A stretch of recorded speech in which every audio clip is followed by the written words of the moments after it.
I've been joined by Oren Cass, class of '05, and Professor Carlson from the economics department, class of '83. So Oren Cass will be discussing his new book, The Once and Future Worker, out on November 14th. 13th. Don't wait till the 14th. Don't wait till the 14th. No copies left. Can they pre-order it right now? You can on their pre-order phones? right Right now. now on your phones. Like, All right. When I whip out the phone, this is your moment. So But never again after this. Cass is a current senior fellow at the Manhattan Institute. He was also a domestic policy director for the Mitt Romney campaign. So with that, we'll turn it over to these two. Hey, we're going to do a little bit of an Oprah-style interview. You do not have keys to a new car into your seats, so don't bother to look. That's an Oprah joke. You guys are not old enough to I was going to make a Tom Cruise jumping on the couch joke. Yeah. Those are going to go right over their heads.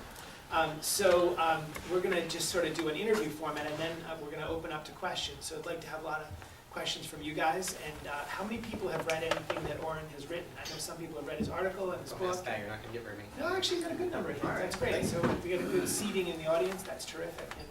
And Oren has done an amazing job of articulating something called the working hypothesis, which I think is something that's worth exploring right now about the value of work in our culture. I want to just kick it off and ask you to tell us, what is the working hypothesis?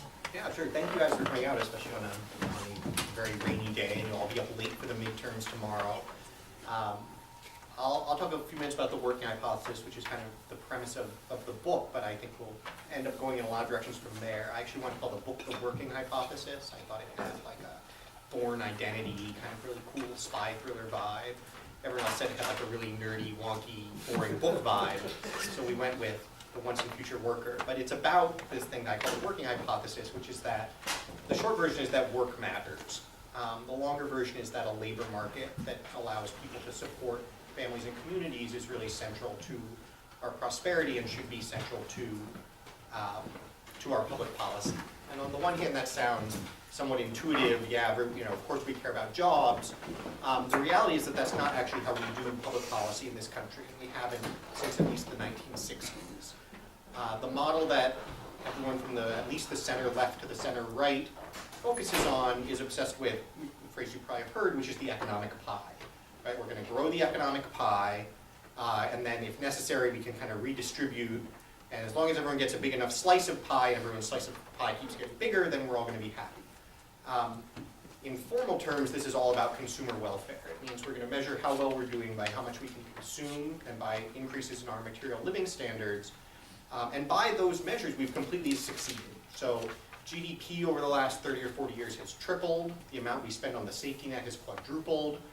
So we do in fact have a larger pie, and we are in fact cutting it up, and everyone does in fact have more to eat, if you measure in those terms. And yet, I think it's pretty clear that we have a lot of very deep dissatisfaction in the country. A majority of people, and it's not a Great Recession thing, a majority of people haven't said they're satisfied with the way things are going in this country since 2004. Wages have been stagnant since roughly 1980, depending on how you measure it. And we've seen kind of consistent declines in well-being on a lot of the measures of things that we actually know that people really care about. So family health, community health, upward mobility for kids, and so on and so forth. So the working hypothesis is that really the problem at the root of this is about work, and that what really dictates life satisfaction, what really dictates individual well-being, family well-being, community well-being is not how big a piece of pie you have, it's whether you can actually be a productive worker, can actually have a role contributing in society, and through that can actually be self-sufficient and support your family. And on that measure, we're actually doing quite poorly. The median American still does not earn even a community college degree. And so if you think of kind of someone with a high school education as the person who's actually the typical worker in our society, in 1970, actually 1979, a man with a high school education, median earnings would get a family of 4 well above double the poverty line. At this point, same earnings are getting you less than 40% above the poverty line. So your typical worker has gone from being someone who can support a family in a middle class way to someone who can barely keep a family out of poverty. And the consequences that we see flowing out of that, I think really hit us in ways that matter a lot more than then consumption, and then material living standards. So, for individuals, we know that work is critically important to a whole host of outcomes. It's critically important to mental health, to self-esteem, to happiness. I don't put a whole lot of stock in happiness studies. They tend to be quite squishy, but very good happiness studies look at the same person over time. So you have a good control. And what you find is most people actually have just their underlying level of happiness. Some of you are very happy people by nature, some of you are not. And you would actually report roughly that level of happiness over time, pretty much whatever happens to you. Getting married, you get a little spike, and then you go back to where you were. Divorce, you get a little dip, and you go back to where you were. Birth of a child, a little spike. Death of a family member, a little dip. Permanent disability, little dip. But you pretty much stay where you are. The only exception known in the literature is unemployment. If you are used to working, you lose your job, and you don't find another one, you drop to a permanently lower level of happiness. We also know that productive work like that is critically important to family formation, especially for men. It's critically important to family stability, especially for men, and it's critically important for children's outcomes. Not only having your own parents working, but just living in a community where people are working. And so if we look at public policy and what's happening in our economy through this lens, we would say, gosh, a lot of things that we've assumed are fine. So policies that create lots of winners and losers, but then we assume, well, the winners can compensate the losers. You can compensate the losers in material consumption terms. You can't actually compensate the losers with cash if you've taken away their ability to support themselves and their families. And if you want to make that your priority, you actually have to do a lot of public policy very differently. And so what the book talks about is in part this kind of philosophy of what should we really be aiming for. Is it get economic growth and a wonderful society follows? Or is it really these sort of social outcomes that should be your goal, and economic growth more kind of follows for those things when you get the more social foundations right? And if it's work and these social foundations that you want, then you need the labor market to deliver the right outcome. And it's a little bit funny to talk in those terms, to say a market should deliver the right outcome. One of the premises of economics is there is no right outcome. Whatever outcome the market lands on is the efficient one. The problem with that is that there is nothing in economics that says the labor market is going to land somewhere where everyone can find work that's going to let them to support a family. That's just not in economics. So if you actually have a social preference for where you want the market to land, you have to go ask, well, what are the conditions the market is operating in? Because a market is just a neutral mechanism. A market isn't good or bad. A market just takes the conditions it's operating in and spits out an answer. And so if we're not happy with what the labor market is doing, then we have to look at those underlying conditions and say, why are we getting the outcome we are? And what can we change to get a different outcome? That's fairly different from how we talk about politics today. So the right of center view tends to be whatever the market outcome is a good outcome. The left of center view tends to be if we are not happy with the market outcome, we should tell it to do something different, right? So we will essentially regulate or create a set of rules that will tell people in the market to behave a certain way. The problem is that the market is still responding to those underlying conditions. The more times you sort of tell it to behave differently, you tend to get a lot of really interesting and quirky outcomes, but in the long run, you don't actually necessarily get the outcome you want. And so the kinds of policies I talk about are focused more underneath the labor market on things like how does our education system work? Who are we actually serving in that education system? And how do we focus on equipping, especially less skilled workers, to be able to be productive workers in the economy? What kind of regulations do we impose on the economy, and what kinds of jobs and businesses does that encourage us or discourage us from creating? How do we draw boundaries around the labor market? So trade and immigration, from a consumer perspective, are no-brainers, right? More trade is always better if all you care about is consumption. There's essentially never a time when you would be better off with fewer options or more expensive stuff. But if what actually we care about is your interests as a worker, who we let compete with you in the labor market actually matters a tremendous amount. And so trade and immigration policy that looks like a no-brainer and that Econ 101 would tell you is a no-brainer for consumer welfare is not a no-brainer if what you actually care about is your interests as workers. And then I think you look inside the market and you say, how does organized labor work? How do we let businesses and people and workers negotiate and find arrangements? How do we tax work? Should we subsidize work? And those are the kinds of levers we would actually want to pull if what we cared about was work. And you would end up pretty much in all these dimensions with very different answers than we come to in a world where we're really just focused on making sure everybody gets to consume at the end of the day. Yeah. Those of you who are in some of my classes know that Oren and I come from a very different political perspective.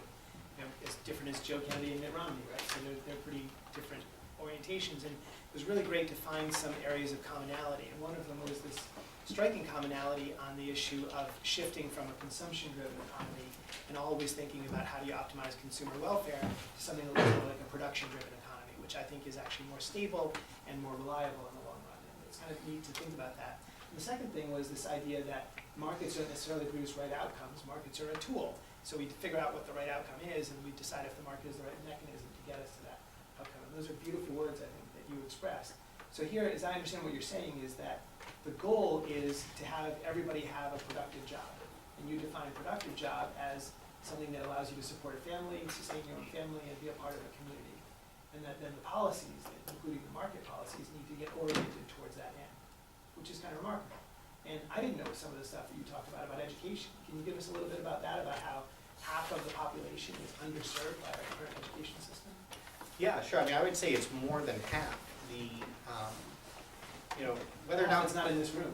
Yeah, well, that's right. I mean, if you look at our education system as a whole, we are obviously very strongly committed toward trying to move as many people as possible through college. To the extent that we focused on education reform at the K through 12 level, it's all oriented towards how do we prepare people to go to college. If you look at how we do our funding, it's almost exclusively focused on subsidizing college. It turns out that that system works for an incredibly low share of the population. So you can look at each stage and say, well, gosh, most people graduate from high school. Most people who graduate from high school enroll in college. Most people who enroll in college graduate from college. Most people who graduate from college get a job that's actually meet their degree.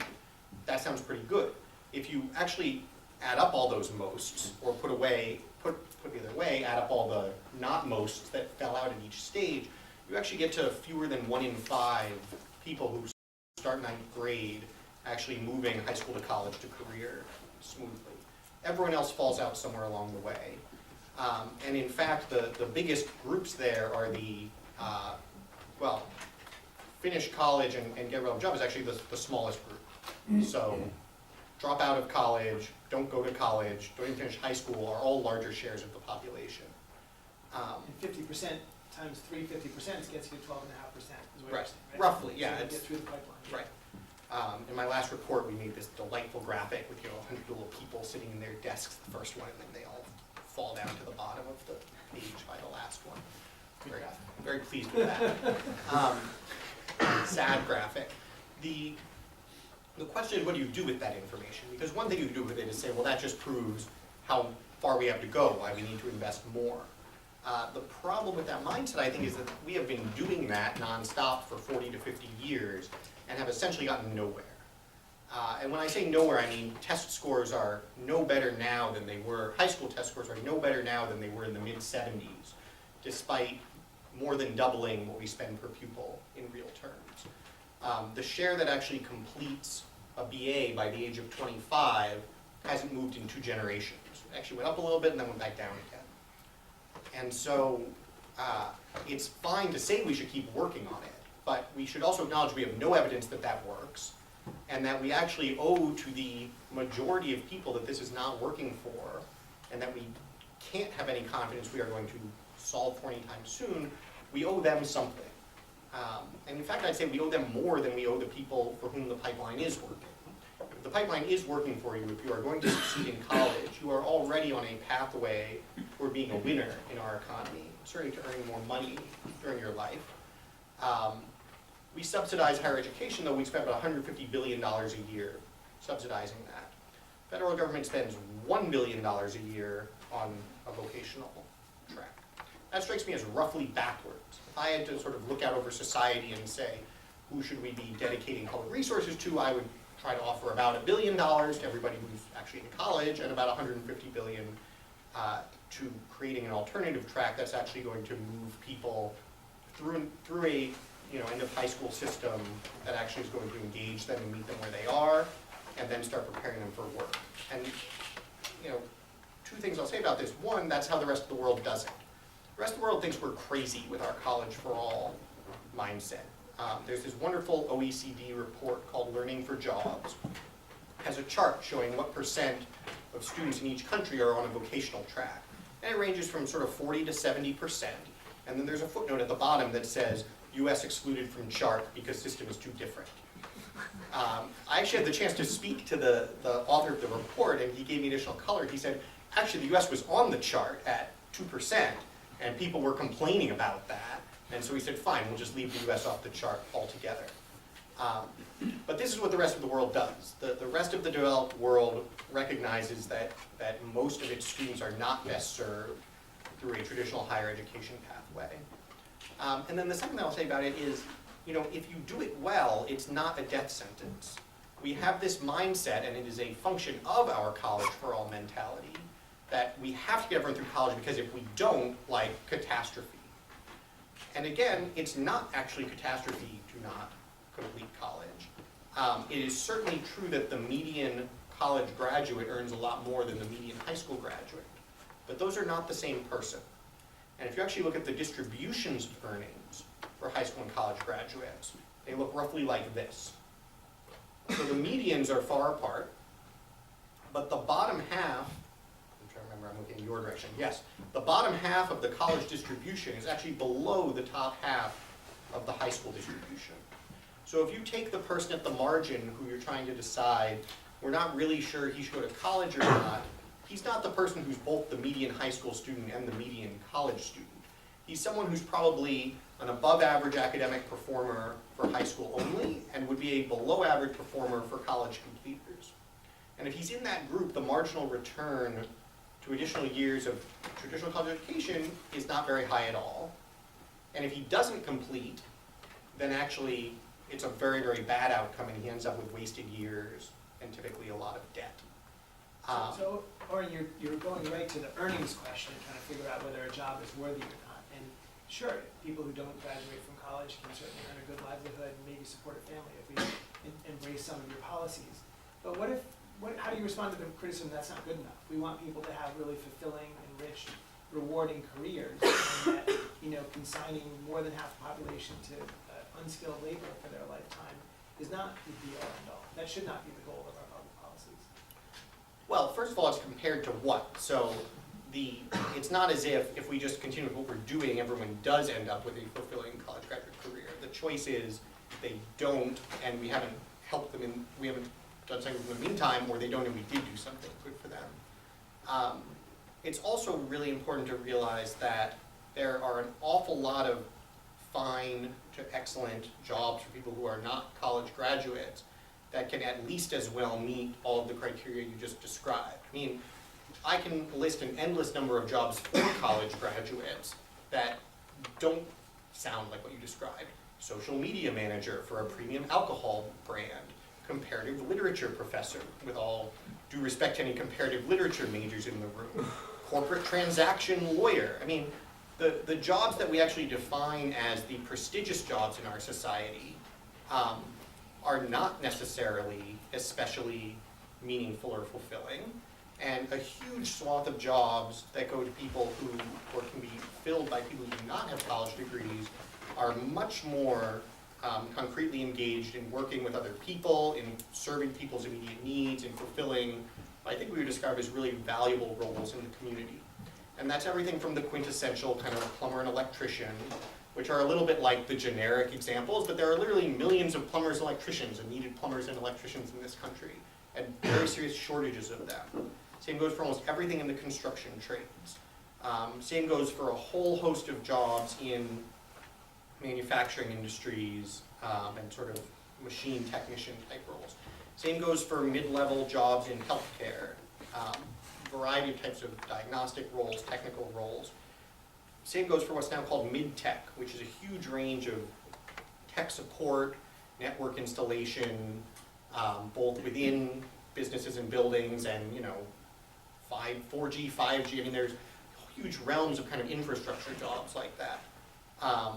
Everything down to like masseuse or landscaping supervisor. I mean, the number of jobs that sort of pay a solid middle-class wage, are attainable by people who have appropriate preparation, and can be every bit as appealing as what we would call a high-status job, I would argue there's essentially no limit to them. And then the last thing I'd say about it is it's important to recognize that what makes a job kind of meaningful and fulfilling to someone is not typically its prestige or its kind of what I would call Jobsian jobs. And this refers to this famous Steve Jobs commencement address that he gave at Stanford in 2005 or 2006.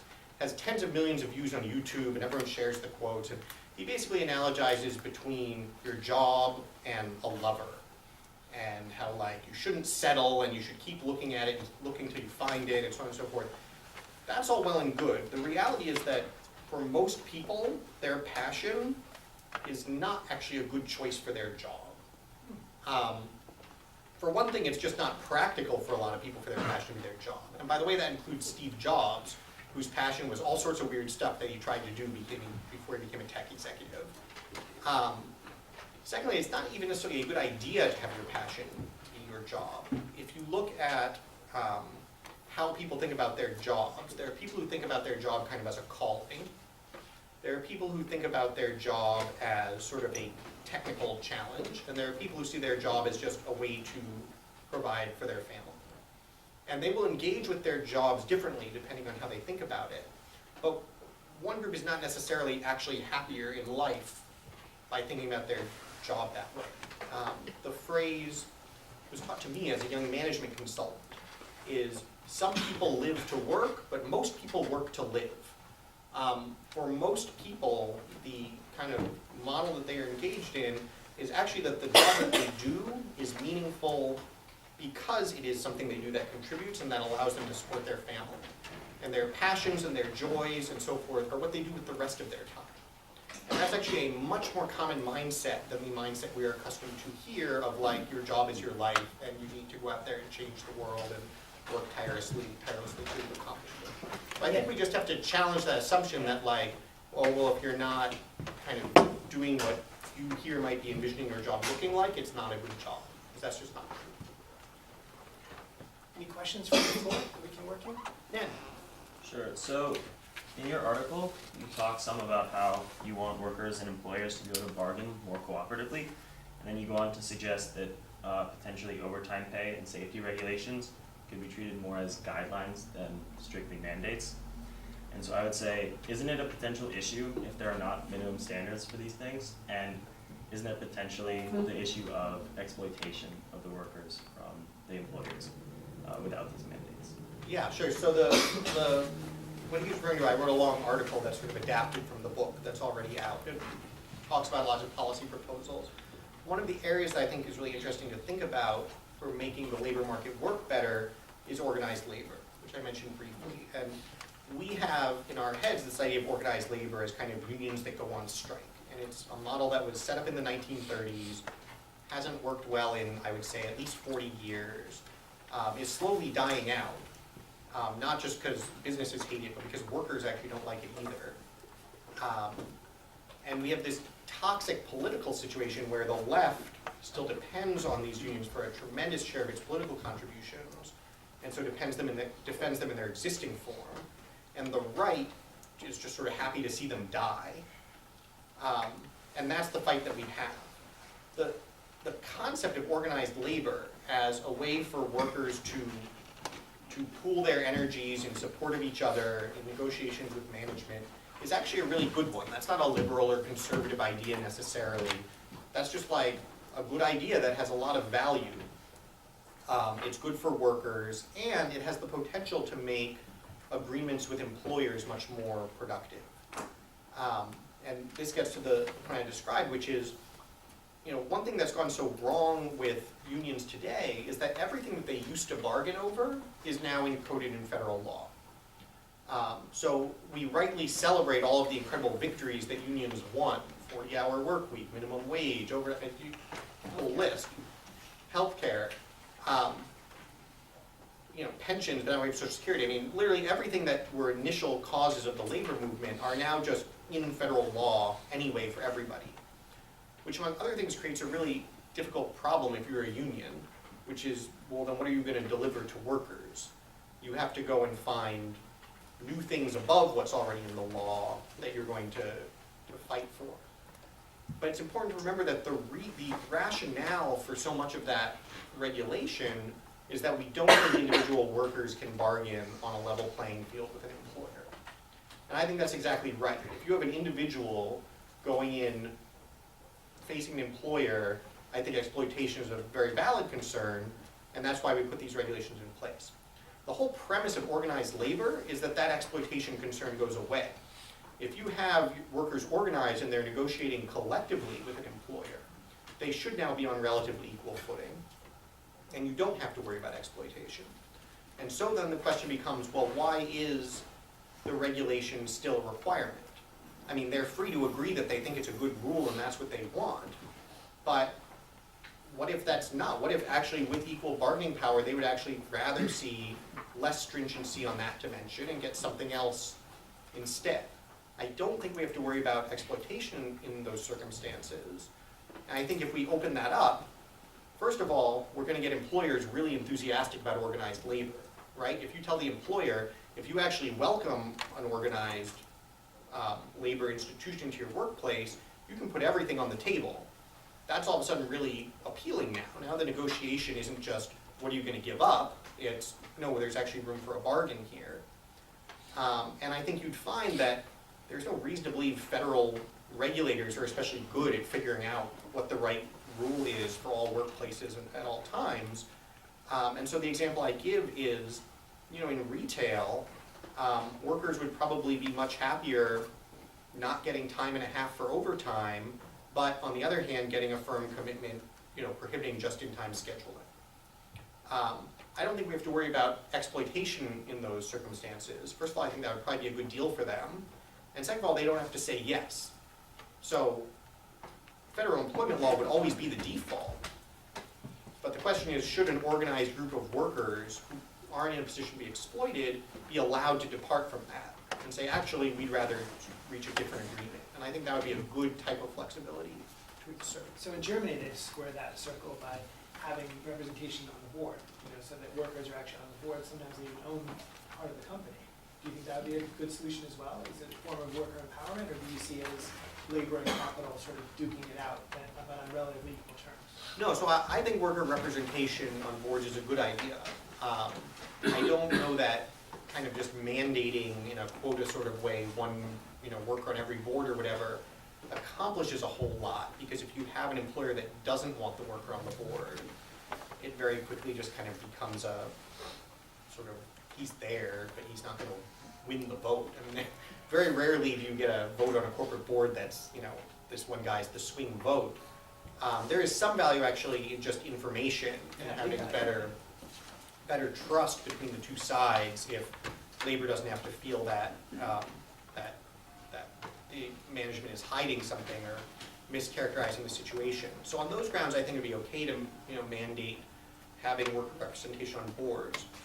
But I think the better thing I'd like to see is just get that into the set of things you can bargain over.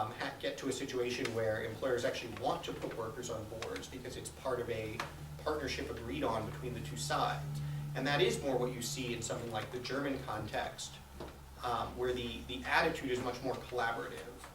And as I mentioned, workers don't even much like unions. There's very, very good research done by a Harvard professor named Richard Freeman. It's actually from the 90s, but there's no reason to believe things have really changed, where they surveyed thousands of workers, non-management workers, on their attitudes about unions. And what they found was, it was less than majority, but there was good support for unions. But if you offered workers an alternative, if you said, would you rather have a collaborative relationship with management, but no power, or power but an adversarial relation with management, workers chose the collaborative arrangement more than 3 to 1. And that held even among people who were in unions.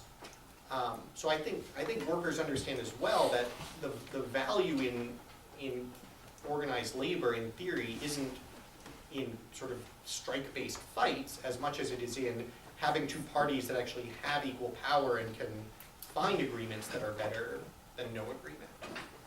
But you need a different infrastructure of organized labor to facilitate those than what we have in the US. So, why stop there though? The cooperative sector in the United States has over $3 trillion in assets and 2 million employees. Do you see sort of cooperatives and other, forms of management as sort of viable alternatives to what we already have, or do you kind of want to keep it a little bit more? You mean like agriculture co-ops and stuff? Well, agriculture co-ops. I mean, it could be in banks. It could be, all sorts Like of credit things. unions would be a Yeah. co-op? Yeah, exactly. Yeah, there are all sorts, and there are now nonprofits that work to set up co-ops, especially in more depressed areas, as a way to sort of build more local equity. There's a wonderful example of a laundromat in Cleveland that essentially they got buy-in from the community, so like the Cleveland Clinic and others would use them as the commercial laundromat, and sort of starting to build up some local capital in that way. I think co-ops are great. I don't think we should expect co-ops to be the dominant form in a $15 trillion economy as complex as ours. I think it would be difficult to use co-ops in sort of venture capital startup model, for instance. I think it would be, conversely, in a sense, we do, right? In a lot of cases, those founders do own the companies. But it's different from a sort of all-employee co-op. I think it would be difficult to run sort of the largest, most complex businesses as genuine co-ops at a certain scale of, once you have tens, hundreds of thousands of employees, I don't think you can. But as a model for local service providers and up to the scale of 50, 100 person firms, which are a huge share of the economy, I think it's a great thing. We should certainly have the legal infrastructure in place to support people that want to take that approach. I think what you said about like the vocational development versus like college is very interesting. And I'm a CS major, so I think about like machine learning and artificial intelligence, how a lot of people think that could replace a lot of sort of like low skill requirement jobs. So how do you see this sort of like affecting, like the vocational development versus like college education that teaches you like more like general skills? Yeah, I mean, the automation question is one that sort of hovers over all of this. There's one school of thought that says, crassly, the robots are going to take over jobs, but that especially less skilled workers are just going to find no work that they can do. I tend to be much less concerned about that because I think, in general, what we've seen historically and what we see in the innovations that are coming is that it's wrong to think about automation as replacing jobs or people entirely. If you think historically, you can find examples where the technology truly replaced the need for people, like Easy Pass instead of toll takers. Like that's it, you just don't need the toll takers anymore. But those are actually fairly difficult to think of. If other people have examples, I'd appreciate that. I mean, it's always good to have examples, but really that is not what happens. Usually what happens is that significant parts of somebody's job are automated, but you still need the person involved. And that's important when you combine it with the second thing, which is that the only people we have in this country are the people that we have in this country. And so there's this sense a lot of times that, well, as we have more advanced technology, the unskilled workers are going to kind of lose their role, and more skilled workers are going to operate these advanced machines. But there is no pool of more skilled workers sitting out there unemployed waiting to come and replace the unskilled workers. And in fact, that explains in a lot of ways why you hear a lot of talk of the skills gap. And a lot of employers that can't find enough workers who have the skills they want for the kinds of processes and technologies they want to deploy. So actually, I think the workforce we have and the skills of our less skilled workers are going to be the constraint on how fast we adopt a lot of technology. And the challenge, both for our education system and for employers, is going to be how do you partly equip workers to work with more advanced technologies, and partly how do you build advanced technologies that your typical worker can use. I mean, if you think back 40 or 50 years to the state of computing, right? You could say like, hey, I've got this great, computer the size of a room that only reads machine code, and if only like everyone out in society could program it, like that would be super efficient, right? But we were still like 40 years away from all the layers of abstraction and user interface before we got what is still an extraordinarily complex technology to be something that a cashier could work with. And I think we're going to see a similar thing with AI and robotics. Those technologies are super cool, but the burden is actually going to be on the deployers of the technology in a lot of ways to make it something that the workers that we actually have can use productively.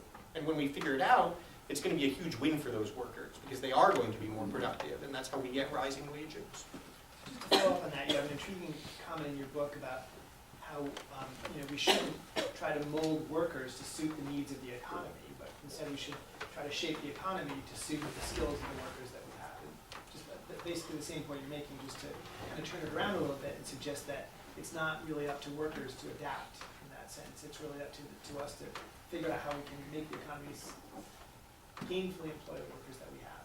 Right. I think it would be great if workers adapted, and we should invest in providing the best education. Skilling people. Right, and training that we can. I think the mistake that we make is to kind of treat that as the, I always mispronounce this, deus ex machina. I think that's perfect. Yeah? Nailed it? Yeah.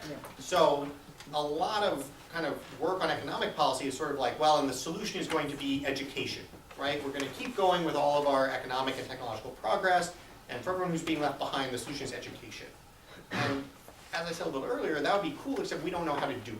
Like, we have no evidence that we can actually use education to turn people who are not equipped to succeed in the economy into people who are. And so just sort of waving your hand and saying, and we're going to invest more in education, is kind of cheating. It's a little bit like the joke about the economist and, first assume a can opener. No can opener joke? You got an economist stranded on a desert island. You've got all the question is, if you're stranded on a desert island with lots of canned goods, how do you get them open? And you ask the physicist, and you ask the chemist, and then you get to the economist, and he says, that's easy. First, assume a can opener. This is kind of what economists do. It's like, well, if we could just... Yeah, they do. Well, first of all, I can't believe clearly you don't have enough economics students. There's the one about the statistician who misses the deer on both sides, and the third one yells, nailed him. Yeah. A little more support for that. We got a lot of statisticians in the room. I can do lame academic discipline jokes all night. Then we can do lawyer jokes. Yeah, that's right. Then they'll all leave. What was the point? Oh, right. The point is that it's all well and good to want to continue investing and strengthening the skills of workers, and we should, but it's not up to them to adapt themselves to the economy. It is up to policymakers and leaders in the economy to make sure we are building an economy that actually works for them. And we are in the right to achieve progress in the economy as we develop the systems that allow everybody to come along. Or at least that's how we should think about it, I What's think. so cool about that is it means that people are not a means to an end of serving the economy. It's the other way around. And the economy is a means to an end of serving people and helping Yes. people have a productive, fulfilling life. Yes, and that's, that's kind of, it's interesting sort of defining what are the different underlying mindsets under a lot of this. I think a key mindset that we have is sort of the economic growth that's the goal, and everything else flows from the economic growth. And that's just not true. We have conclusively proven now that we can get lots of economic growth and not great social outcomes as a result. And in fact, now we're not even getting as much economic growth as we'd like. And I don't think that's a coincidence. I think it's a lot more constructive to think of economic growth as an emergent property of a healthy society. You get economic growth when not just your top whatever percent are attaining new breakthroughs, but when your person at the 25th percentile is being raised in a family, in a community, and through a school system where they are being equipped to do better than the generation before them. And that has to be kind of the standard that we hold ourselves to. And there is some evidence that this kind of education, right, a liberal education, does equip people quite well, particularly critical thinking skills, to be adaptable, which is the core skill that we're talking about here, right, is to be able to roll with the different economic changes. Are you not buying that at all? That it's worth investing in liberal education for a much broader population of people to help them be adaptable, to roll with punches of especially if the automation wave does crest and take over the economy? I buy that a liberal education is important to people learning to be adaptable. I don't buy that it has high returns for everybody. I think when we look at the data on the returns to education, however you measure it, at best we're looking at it in aggregate. At worst, we're looking at a pretty bad selection effect where we see the effect on the people who actually come out the other end. And so I think we have to... The selection effect meaning that the most successful people are the ones who graduate from college, and therefore their ability to be Right. adaptable. Ta-da, look at the great returns to the college graduation. Well, that's great for them. Because you picked all the most talented people. Right. And so I think at whatever level of aptitude and whatever level of skill you're talking about, a focus on liberal critical thinking skills, adaptability, and learning to learn, and all of those things are very important. But I think that that is going to look different from somebody who is at the 25th percentile of their high school class in academic performance, from somebody who is at the 99th, or whatever the minimum cutoff to get into Williams these days is. And I think we unfortunately we sit around in classrooms at Williams and sort of, again, impose that model on what kind of learning does everybody need. And that's aspirational and admirable in one respect. I think it also is deeply disconnected from the actual aptitudes and challenges that your median or your 25th percentile performer is facing. And so I think we have to flip it on its head and say, if you were designing an education system for that person, what would it look like? That actually has to be the priority with respect to public resources, and frankly, you guys are going to be fine. Okay. See what your question provoked? That was a great question. Who's next? The rest of them are persuaded. Yeah? Yes, sir. One concern that I think about when you talk about vocational education, which I think can have a role and can be a good thing, is that I don't think it scales to the extent that you might think it does. And the reason why I don't think it scales is because I think the number, for true vocational learning, you're talking about training somebody for a very specialized skill that there may not be that many jobs for. There are going to be exceptions to that. You know, you may be able to train somebody to be a Tesla auto mechanic, and there may be in time enough Teslas to have those jobs available. But there are many cases where that call for vocational training that don't scale. The second danger I see in it is that I've lived through seeing many careers go away, that if you were to analyze today, you'd say, there's a candidate for vocational training. I'll give you two. Draftsman, okay? Used to be, people would learn to be engineering, take engineering drawing, and there'd be, you know, a GE at Power Systems, you'd have a department of 50 draftsmen, but now the engineer does it using a CAD/CAM system. Electronic, well, I was going to say electronic technicians, but I'll make it even a little bit simpler. And this may go back before your time. There used to be TV repairmen.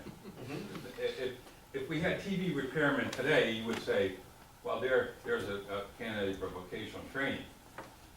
Yet the time came when nobody used TV repairmen because it was easier to just throw the TV away, and essentially that was a form of automation. A little bit less skilled, early on in my career, I worked in publishing for a while. And there was a whole department of linotype operators, which isn't as easy as you might think to learn how to do. No, I mean, They were automated. No, that's right. No, I mean, the point, well, so let me take that in two parts, because I think they're both important points. The scalable point I worry less about. And one reason I worry less about the scalable point is because, as I just mentioned, in Europe, literally the majority of students are running through vocational secondary school already. So, you know, referring to the grandeur of the Swiss or German model, I think can be overdone. We're not going to adopt the Swiss or German model. But in Switzerland, you know, clearly 2/3 of of students get put on vocational tracks, and that works. At least, well, you could debate how well it works, but they do it. So the, when you talk about vocational education, I don't think it necessarily means, or has to mean, we're gonna pick a specific job and sort of put you in a 4-year apprenticeship. I think a lot of times what it can mean is more, let's talk about a hypothetical track where in 9th or 10th grade you decide you're going to be on a career track. And what that means is a lot of the core academics gets compressed. The less focused on the college academic or college prep style academics. By 11th grade you're maybe doing half academics, half more technical training. And again, at that stage, technical training doesn't mean necessarily, learning how specifically to fix a TV. It goes a little bit to your point about liberal education. It may just mean learning electronics. It may just mean learning in a broader field the core building block skills that you need in that field. Because the reality is that employers at the end of the day are going to do the last mile training of how to do a specific job. I think a lot of the challenge is, first of all, to deliver people into the job market, actually understanding the basics of a field, which otherwise high schools don't instill at all. And then secondly, actually instilling the basics of how to be a worker. That's something that a lot of, again, people here would take for granted, but depending on how you measure it, a majority of people growing up in kind of the bottom third of the income distribution grow up in households with no full-time workers. So they don't learn the value of being on time, of being That's right, reliable, and if you talk to a lot of employers about what they mean by skills gap or what they mean when they say they can't find workers, they don't mean they can't find people who know specific skill X. They mean they can't find people who understand what it means to have a job and show up 9 to 5 or whatever the hours are every day. So a huge part of vocational training is actually just getting people into jobs on the job sooner. So as I was describing, in an 11th grade, maybe half your time is classroom time, learning the basics of a field, and the other half you're already on the job, working in a workplace, probably not getting paid. In fact, we might actually need to be paying the employer to take you at that point, but starting to gain actual experience on the job. 12th grade, ideally, probably looks a lot more like subsidized work. like an apprenticeship kind of thing? Like an apprenticeship, but it doesn't have to be that extensive. It could literally be, okay, the employer's ready to take you on and invest in your training, but not pay your full wage. And then if it's a more complex job, there might be additional years like that, or with part of your time spent in a community college. But you could get someone to age 20 and have them have multiple years of on-the-job experience, an industry credential, and for less than we're spending trying to get them through college, a $25,000 savings account. Which either could literally just be a savings account for their financial stability, or could essentially be a retraining account. And all this would be in lieu of what we would try to send. That's right, exactly. And this segues just briefly to your second point, which I have a much less satisfying answer for, which is that, yes, jobs change. One thing I'll say about it is jobs are going to change whether or not we offer good vocational training. And all things equal, I think people will be better off with the vocational training than without it. But secondly, we can divert resources towards supporting retraining and lifetime training. And maybe most importantly, if we have a vocational track, then we have the infrastructure for retraining. And what I mean by that is that right now, again, jobs change. We have lots of people who no longer have the right skills. And what do we have for them? We'll go back to 2 years of community college, go get your 4-year college degree. That's no more practical than it was when they didn't get it initially, and it's especially not practical when you got 3 kids and a mortgage. If you have a vocational track that is designed as subsidized employment, partnered with technical classes, and potentially sort of industry-focused community college programs, you also now have something you can put people back onto. And so I think having that infrastructure is important, not just as you pass through initially, but as the mechanism that we are going to use to address it throughout people's lives. Because otherwise that is a problem. Some of the European countries have much better outcomes for young people when they first enter the workforce, but they tend not to have such good outcomes 30 years down the road as the industry evolves. skills, and so you need that piece on the back end as well. Sam? Yeah, so I really like, especially with the working hypothesis article, like there's a lot of good stuff about like the whole notion of like vocational education, and so like, so I come from like a high school that was like very much in like the Rust Belt, in like a very blue collar like area, and so like my high school was very much, there was a lot of career tech, and so there's a lot of like automotive technology, like culinary services, like med tech, and so like the thing is like, I think that like very much in theory, like the whole vocational aspect is a very like it's a very good concept in theory, because like there is this like job mismatch, and there's people who are like going to college who shouldn't be going to college, who like ultimately like will be a more Pareto efficient allocation to like go to this vocational school. The like what I have observed, although like when put into practice, is that like there is very much this like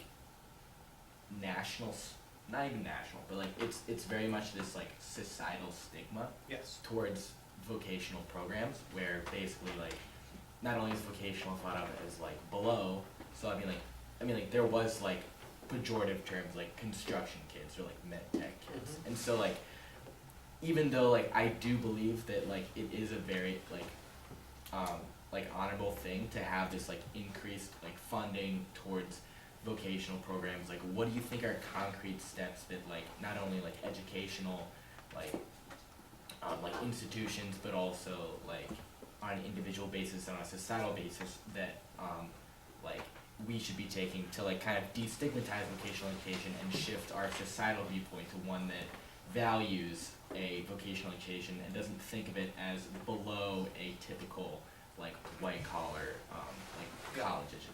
So that's an extremely perceptive point, I think, and it's something that we've actually been talking a lot about at the Manhattan Institute, because these kinds of vocational education issues are something we have been doing some work on, plan to do more work on. And when we look at, okay, what's the most pressing need right now? What kind of the next key thing we should be investing in? My view, and I won't say everyone agrees with me, but I think my view is that this cultural point is actually the most important one, and the biggest barrier, that we actually kind of know how to do vocational education well. And we have some good examples around the country of places where it is done well. But until you have a culture that accepts and values it, you're not going to get people making good rational decisions to choose it. And then you're in a vicious cycle where if only the people with no other option are on it, then it looks terrible, then the outcomes are bad, employers don't want it, and then people look at it and feel that way again. And so how do you change the thinking about it, about what it means? And I think there are a few components to it. One is just information. So I kind of described this overlap in earnings. I recently did a big report on a lot of these issues, and I told you about my awesome chart with the kids falling out of their desk chairs. I thought that was what everyone should be really interested in. And some people thought it was nice. Most people were interested in the chart showing the overlap. Right? There's no way that's true. That can't be right. Everybody knows that like college degree is the necessary and sufficient condition to middle class. And just actually informing people that that is not true. That actually a lot of people who do not have college degrees are doing very well, and plenty of people who do have college degrees are not doing well at all, let alone people who went to college and dropped out, I think is one crucial step. And there are very concrete things we can do. So one thing I've talked with policymakers in Washington about, because it's a similar challenge, like, well, we're going to pass some big bill. Not going to pass a big bill anytime soon, but people with very large bully pulpits could put this information out there and say, let's go down to the local level and say, in your community, let's look at what people are actually earning. Like, surprise. I think that's powerful.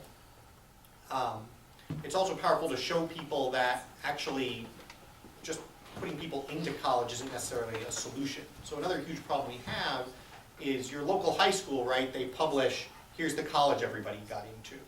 Yay. No one publishes 4 years later, here's who actually graduated from college, right? No one at the local bridge club or you name it is talking about their kid that dropped out. And so we have this sense in society that everyone's going to college and that's really successful. And what's sort of this blind spot that's a huge share of the population is the people for whom this didn't work at all. And so not highlighting and shaming individual people, but focusing on the data, again, at the local level, that we're not gonna applaud high schools on the basis of what % of their kids apply to college at the end of the year. We're actually gonna evaluate them on the basis of what % of their kids graduated from college or went and got a job.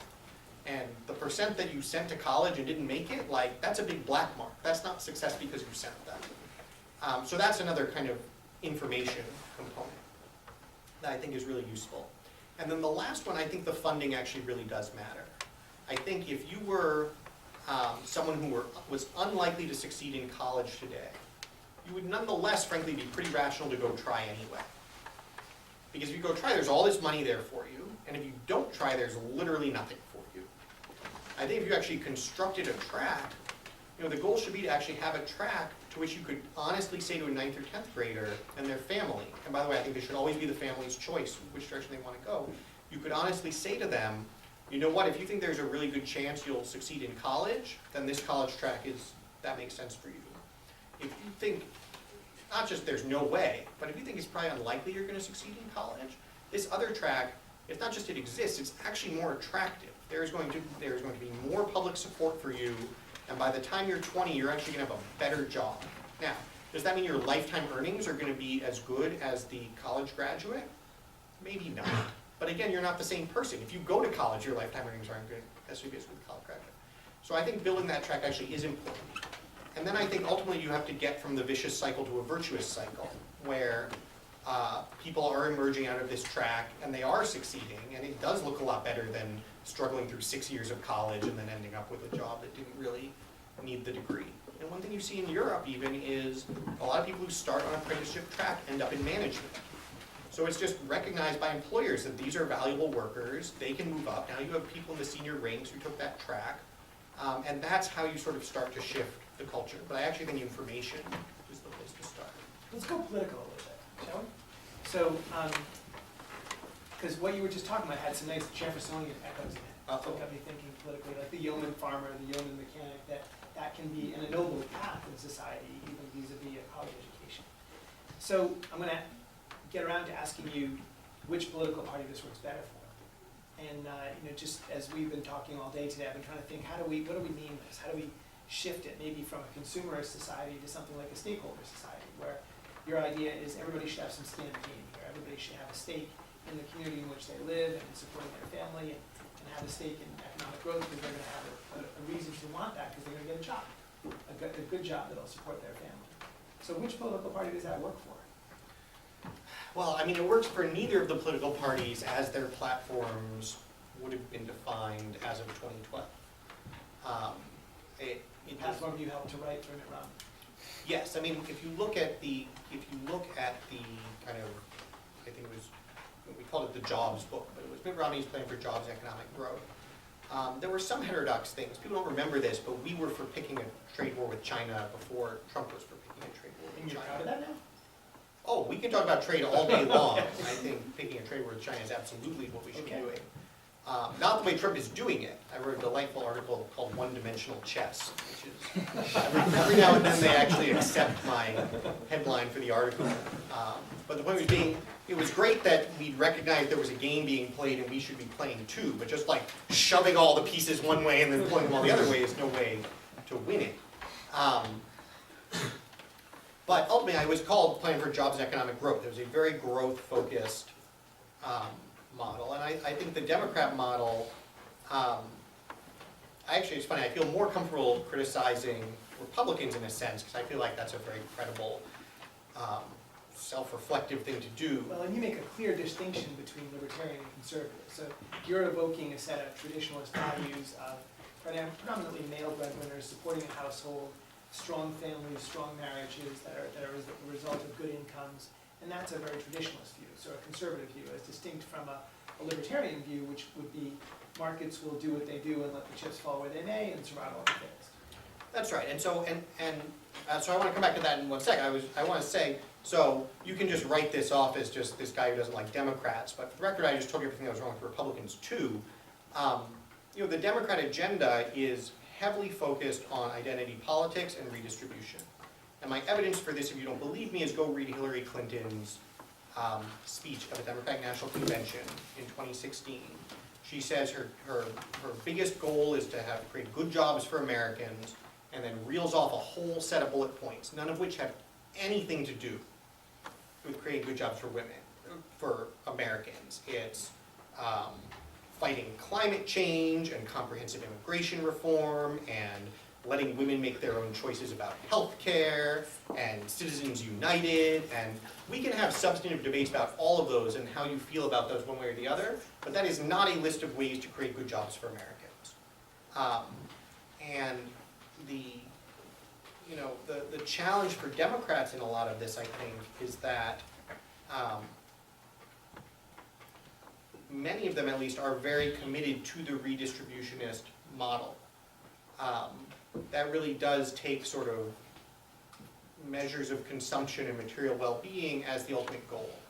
And that if things are not going well for people, you really should transfer resources to them. And that is the way to address it.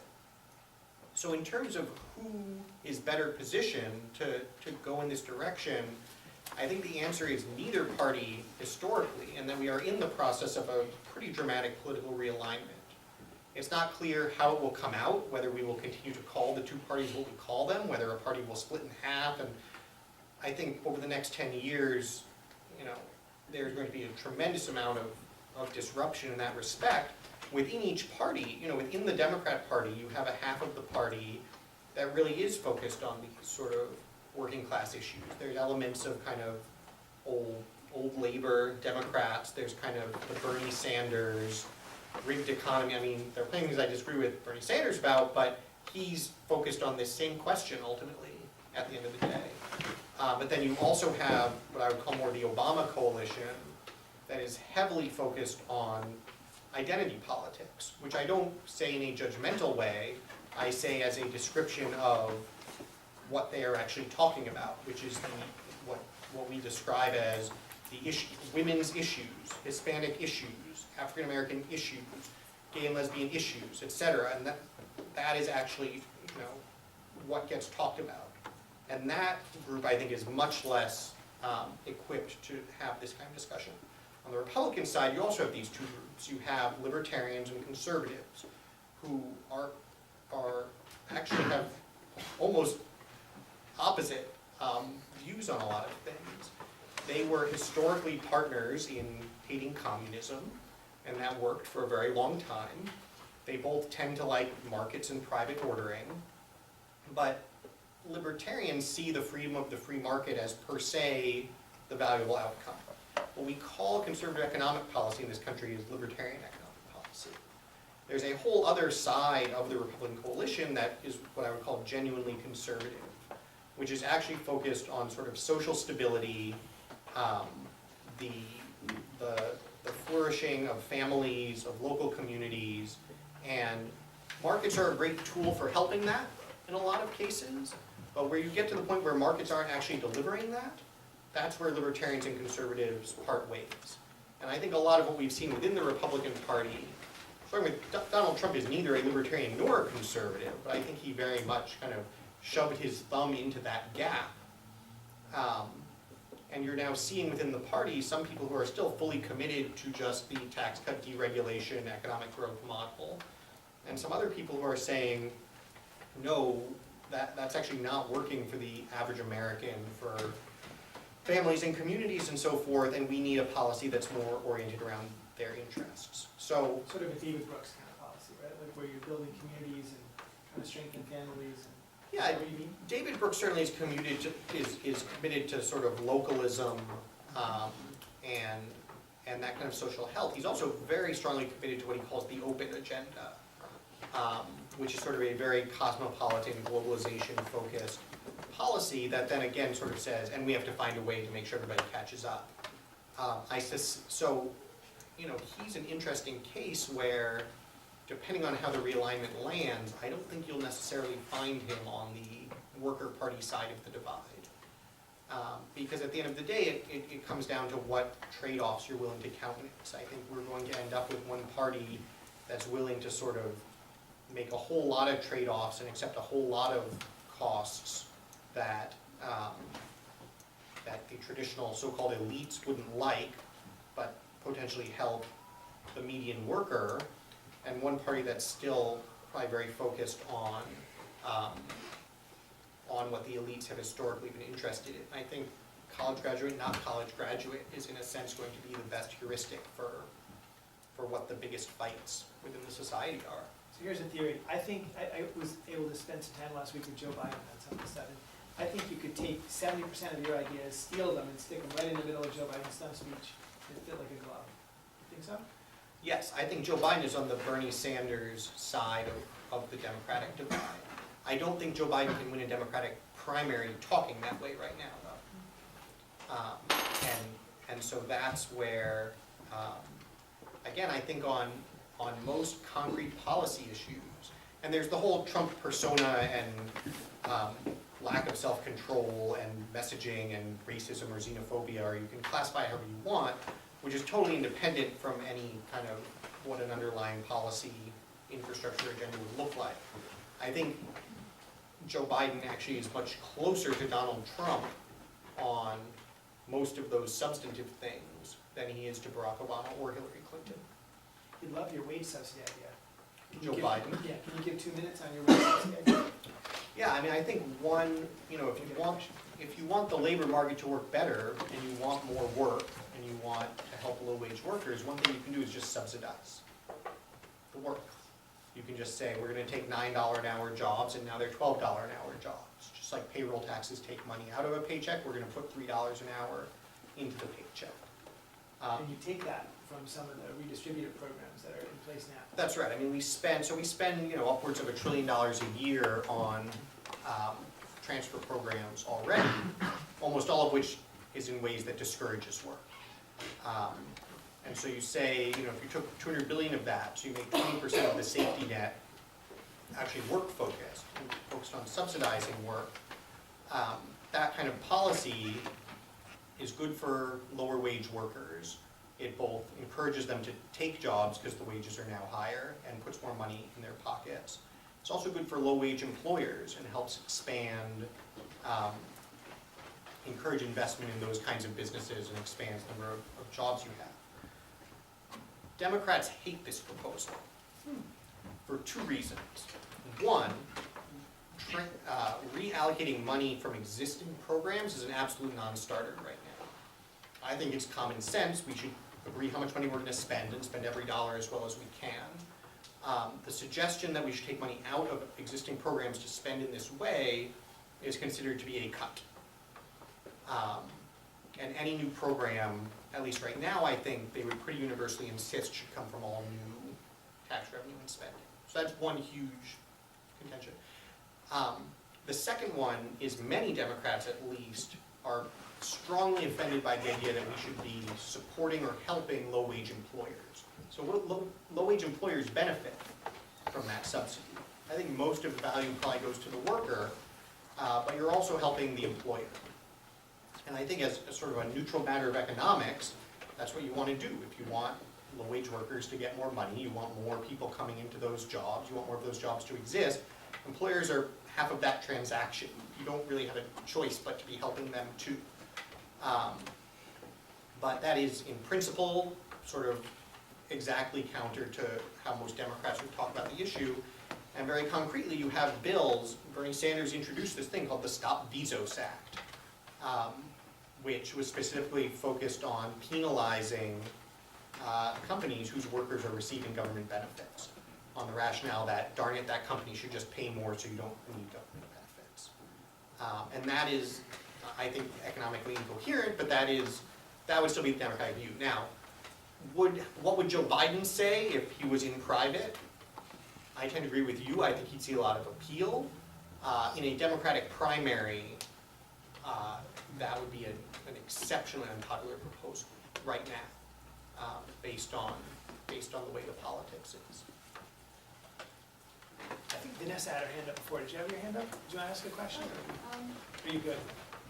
Well, going back a bit, it was on the topic of like funds in regards to like vocational training and stuff. So you compare American systems to like. Can you speak up a little? Sorry. Sorry, yeah. So you're comparing like American systems to like the European counterparts, and I guess my question is that like in Europe a lot of times like they do have the vocational path, but also like college is a lot of the time fully subsidized, and so like what do you make of that? Be careful, she's from Norway, she's got this all figured out.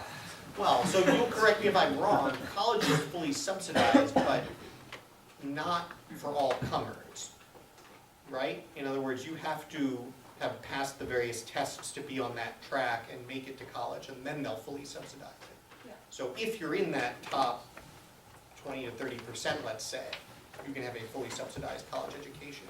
It is not true that everyone gets a fully subsidized college education. So, you know, first of all, I would say that's a very interesting trade-off. I mean, under our system, if you just made it fully subsidized for everybody, you, I think, have a pretty serious problem pretty quickly. A lot, although there are, of course, plenty of free college for all proposals out there. I think once you say, you know, it's only for some people and we're going to limit it in certain ways, you create the space to fully subsidize it if you want. I personally still wouldn't do it though, because if that education has an economic return, the individual is going to capture the return. And if the individual is going to capture the return, I'm not sure why they're not paying for it. I think you have to make sure the financing mechanisms exist, and I think government probably has to have a role in facilitating the financing mechanisms. But I would want the people who are going to capture the value to be paying for it. In a sense, in Europe, they do. I mean, tax rates on the middle class to fund free college for everybody are so high that in effect you get the free college and then pay the higher taxes thereafter to fund it. So in a sense, I would argue actually those people are paying for their college education, they just don't see it that way. And so I think ultimately it's more kind of a question of overall tax level, sort of a similar debate to what we get into on healthcare, where the people who argue for single payer say, single payer isn't actually more expensive because yes, you'd be paying tens of thousands of dollars extra taxes, but that's the money you'd be paying for healthcare anyway. Which is kind of true, and so I think it goes more to a question of how much we want a market to be operating versus how much we want everything to operate essentially as social insurance. All the money gets collected and then spent on behalf of everybody. I prefer our system, but I think that's the right way to think about that contrast. Good. Any last questions, or are we all good? I think we're all good. Thank you very much, Oren. Thank you guys.